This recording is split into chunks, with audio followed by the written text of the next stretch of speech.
what the question entails. The reason for that is because you might be thinking you understand the question, but at the end of the day, when you go outside to research more on that particular question, you'll see that because due to the impatience of maybe if you want to quickly finish the exam, you actually failed that question. So you have to read the question 2 or 3 times before you answer the question. The second one is to check for calculation, signs, and totals. Let's take for instance for a maths exam. We all know mathematics teachers mark our calculations step by step, not only our answer.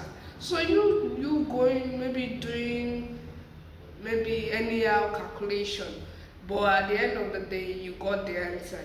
You might be thinking that okay, you have passed the exam, but you're actually wrong. They mark it step by step. They don't want to see your answer, they want to see if you understand that particular question itself.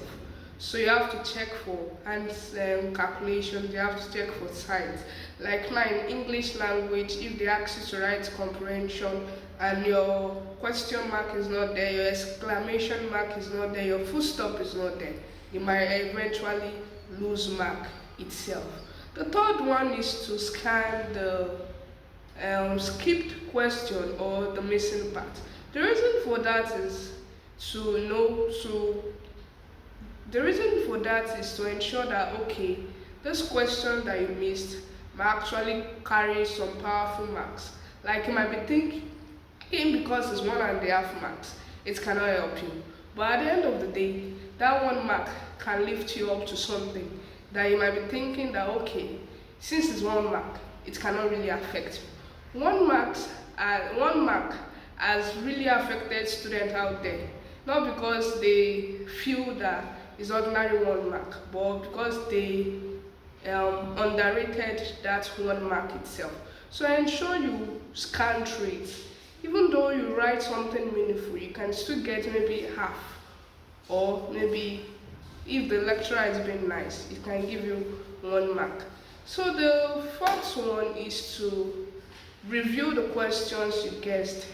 The reason for that is that you might be thinking the question you guessed, like the answers, you might be thinking is correct, but at the end of the day, you feel that what you wrote there was actually nonsense.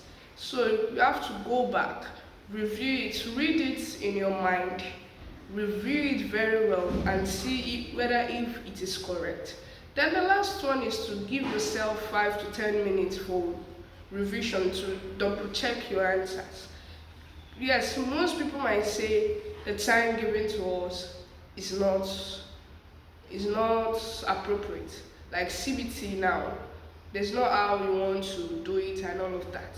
So what you have to do is know after you know you are done with it, just quickly go back to it. If it's a written exam, give yourself, even though it's 5 minutes, give yourself that 5 minutes to review what you have done for the exams.